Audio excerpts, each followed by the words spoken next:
এই দেখো আমার কাছে কত সুন্দর একটা লিলি গাছের কলি উঠেছে। তারপরও আজকে আমার ভীষণ মন খারাপ। কেন মন খারাপ বুঝতে পারলে না? তো চলো তোমাদের সাথে আজকে এটাই শেয়ার করব। এই দেখো এতগুলা গাছ আমার কাছে আছে, তবে এই গাছগুলা লাগানোর মতো জায়গা আমার কাছে নেই, আর ওই রকম টবও নেই যেখানে লাগিয়ে দিব। আমার কাছে শুধু দুইটা ছোট ছোট টব ছিল, আর এই টবেই আমি গাছগুলা বসিয়েছি। তবে জানি না এই গাছগুলো আদৌ বাঁচবে কিনা, তবে দেখা যাক কি হয় পরবর্তীতে। হ্যালো এভরিওয়ান, আসসালামু আলাইকুম। সবাই কেমন আছেন? আশা করি ভালো আছেন। আমি নতুন বাগান করার জন্য কিছু ফুল গাছ অর্ডার দিয়েছিলাম, আর এই ফুল গাছগুলো আমার কাছে কালকেই চলে আসছে। এখন এগুলাকে আনবক্স করে তোমাদেরকে দেখাই। চলো, এই দেখো আমার ফুল গাছগুলো কত সুন্দর।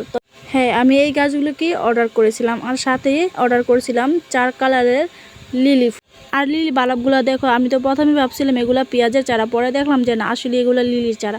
এই দেখো আমাকে একটা রজনীগন্ধার চারাও গিফট করেছে, কিছু প্যাকেটও দিয়েছে। আর এই প্যাকেটগুলো দেখি কি আছে এগুলোর ভিতরে। এই দেখো এখানে নীলকণ্ঠর বীজ আছে, আর এখানে আছে নয়নতারার বীজ। আর এগুলো আমাকে একদম ফ্রিতে দিয়েছে। আমি শুধু পৌতুলিকা আর 4 কালার লিলি অর্ডার করছিলাম, আর বাদ বাকি সবগুলো আমাকে ফ্রিতে দিয়েছে। তো চলো এখন আমরা গাছগুলো লাগিয়ে নিই। প্রথমে আমি কিছু মাটি খুঁড়ে নিচ্ছি, আর আমার এখানে মাটিও তেমন নেই, তাই আমি আপাতত এগুলো বসানোর জন্য অল্প একটু মাটি খুঁড়ে 2টা টবের মধ্যে বসাচ্ছি।